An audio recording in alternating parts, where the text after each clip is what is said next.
Today we're talking about Hungary and its elections, and they became. But I was actually surprised at how quickly and how early Orban stepped down. Clearly, he's a fighter. He's not a man who's just going to sit back and say, "Okay, I lost it," and go and retire. He's got something planned with Putin. Would Zelensky actually beat Orban in Hungary? He, I think, would stand a very good chance of winning. Could this be a part of a broader Russians playbook? Russia doesn't have a next in line. Russia has everyone in line. Orban's opponent, the TISA party, and its leader Magyar secured a constitutional majority in parliament. He has a blank canvas, if you like.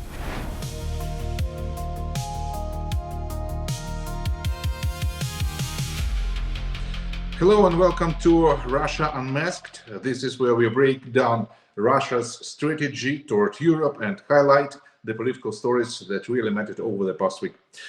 We thank you for your views and likes on our channel, and we look forward to your comments. So let's get to it. I'm Andriy Bogdanovych, and joining me today is Professor Tony Meehan, a public relations expert with over 50 years of experience. Today we're talking about Hungary and its elections, and they became so important for Europe that both the Russian dictator Putin and American President Trump took part in the campaign, betting on Orban's victory. However, the outcome turned out to be disastrous for both. Orban's opponent, the TISA party, and its leader Magyar secured a constitutional majority in parliament.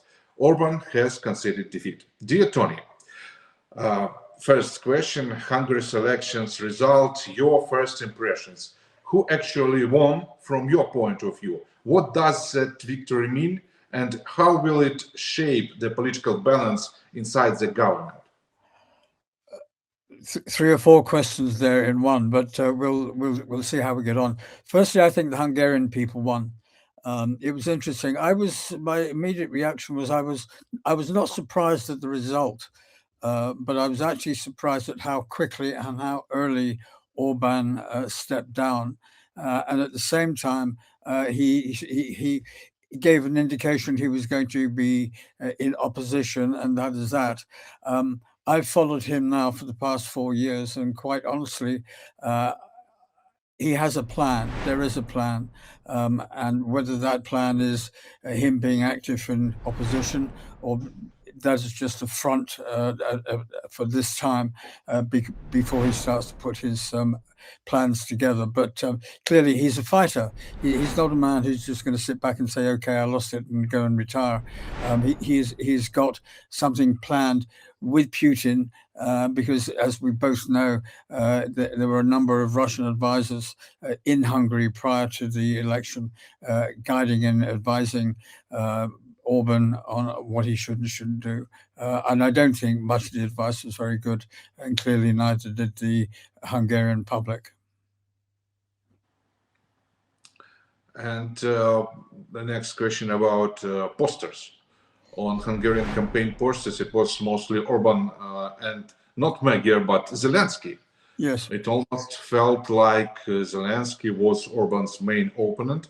And what do you think? Would Zelensky actually beat Orban in Hungary?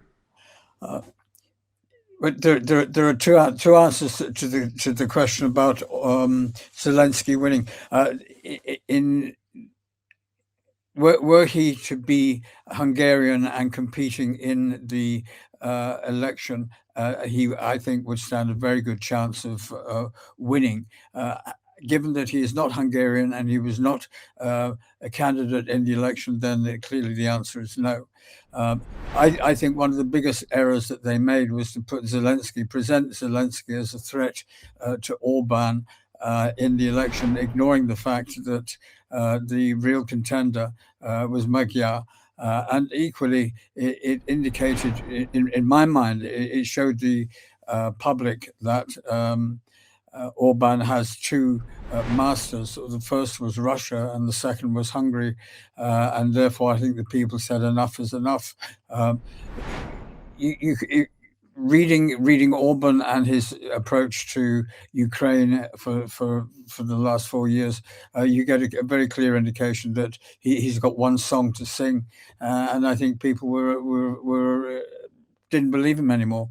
They just didn't accept that Ukraine is a threat to Hungary, but clearly understood that Russia is.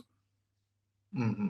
And there was, as for Russia, there was a lot of interference in the elections from Russia. And what signs should we be watching for so we can recognize it in other countries? Because as I understand it, Russia isn't going to stop. And how can you tell, say, in Italy, France, Germany, Spain, or the UK, that the Russians have, figuratively speaking, already come?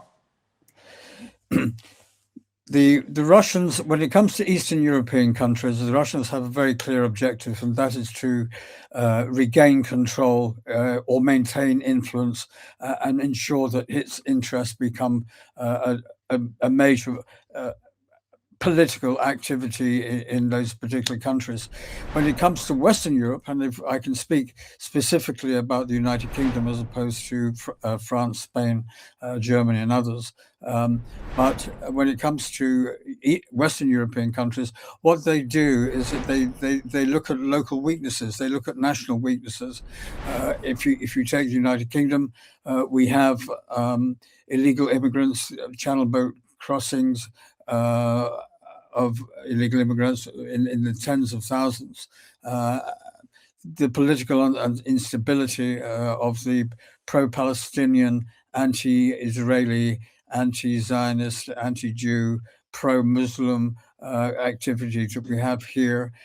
We then have the transgender program, and also the fact that there are those who wish to issue puberty blockers to children. So there are a lot of national issues within the United Kingdom, which Russia quite easily just jumps on the back of. It doesn't have to create anything.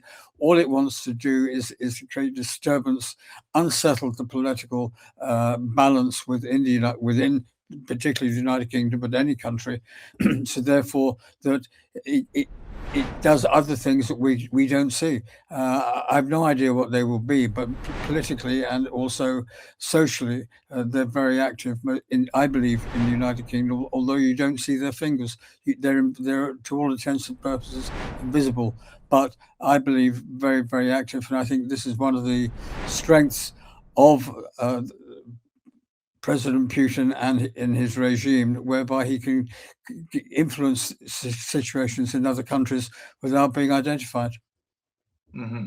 And as for Western Europe, in Slovenia, a pro-Russian speaker has been elected, and the list seems to be growing. The Czech Republic, Slovakia, Serbia, all of these countries were once part of the Warsaw Pact, the Soviet-led alliance created to counter NATO.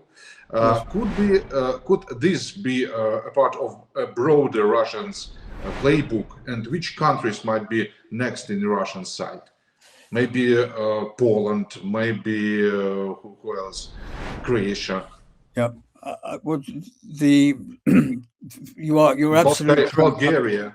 Yeah, you're absolutely correct. You've answered your own question in some respects.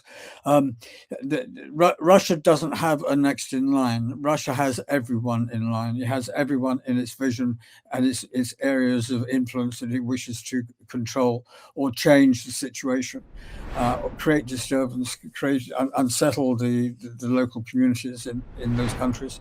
So I think there's an overarching ambition of Vladimir Putin, and that is to recreate or reestablish the Soviet Empire, and whether he can do that by infiltrating rather than going in militarily. He went militarily into Ukraine, and he's been stopped for 4 years. He tried politically to influence Hungary, which he did for 16 years through Orban, but eventually he got kicked out. With regards to Slovakia and the appointment of the Russian favorite, if you like, of the speaker, that is very typical of Vladimir Putin. He gets locals on board, on side, and gets them to do his work for them. And I think he doesn't have one, two, three, four in his sight. He has 10 in his sight at once, and he has a program of activities that will happen. It won't necessarily be the same. It'll vary depending on each nation and each country. But he's proactive. He's proactive in everything, and whether that's in Venezuela, and whether that's in Brazil or America or Canada or Britain, he's got fingers in every pie he can find. So every country would be or should be ready for Russian propaganda. Absolutely. He's doing it at the present moment. I mean, we had a conversation last week about the Biennale, and that is just another example of how he operates. He goes where you don't expect. He appears where you don't expect, and he does things that you don't expect. So therefore, he's a master manipulator and politician. Okay, and back to Hungary. What will its policy look like now, both toward the European Union, or toward Ukraine, or toward Russia? As I don't know Magyar, I have to put myself in what would I do were I in his place. There are some very simple things that he would do, I think, to set his government program in place. One, he must do simple things like speak with his intelligence people, speak with his military people, get them on board, get them on side, listen to them, find out what they are their concerns, and therefore have a policy in response to them. He has a manifesto, so therefore he should stick to his political manifesto, and that's it. He should not make it personal against Orban. You can't ignore Orban, but you can't actually do as Trump does and go after your political enemies. I think he has to. You have to leave him alone for the time being to see what he gets up to. The same with Putin. Get settled in, get his main people in place. You can bet without any doubt that Viktor Orbán has got people in place that will report to him on what the new government is doing, is changing its not merely its manifesto, but also its program. So therefore, I would then say after 100 days, look at, you'll have a basis of information, which you can then say, right, we are going to carry out a program of reorganization for political security and protection for the Hungarian people. Focus on Hungary initially. Say after 100 days, then open it up for discussion and say, Ukraine is a perfect example of saying to the Hungarian public, what relationship do you want us to have with Ukraine? Do you want a military relationship? Do you want an economic relationship? Do you want a political relationship? What relationship do you want us to have with the EU? What relationship do you want us to have with NATO? It may well be, for example, that he says to Eastern European countries who are connected already with NATO and the European Union, that we establish a Eastern European alliance of coordinating those countries in our area, in our zone, in our geopolitical circle, and include Ukraine in that, whereby you become affiliates of EU, affiliates of NATO, and this allows access to Ukraine without having necessarily to going through the process of the membership application, whereby you can get a single state objection, and you can just be an affiliate through this Eastern European alliance. He has a blank canvas, if you like. He has a book to write on how he's going to manage Ukraine, but he needs to focus on Hungary as opposed to anywhere else, because that will then allow him to. He won't be distracted by Orban on doing geopolitical stuff. And what do you think? What is your opinion? Will Magyar unblock the European help,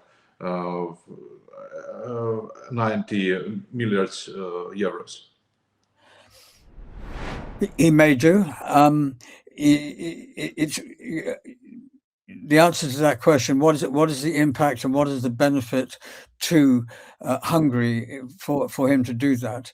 There are a lot of policies which Orban introduced into Hungary that were not necessarily of interest and benefit to the Hungarian community, the Hungarian state.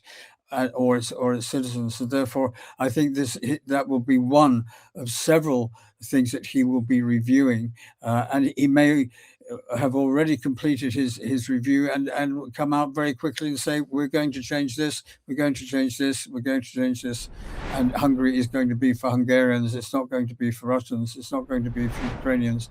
It's not going to be for Americans. And basically, he's taking a playbook out of Donald Trump's political diatribe. Thank you, Tony, for your answers and insights. My pleasure. Dear viewers, we are waiting for your comments and reactions. Your opinion is important for us. This was Russia Unmasked, and I am Andriy Bogdanovych, and see you in a week. Thank you.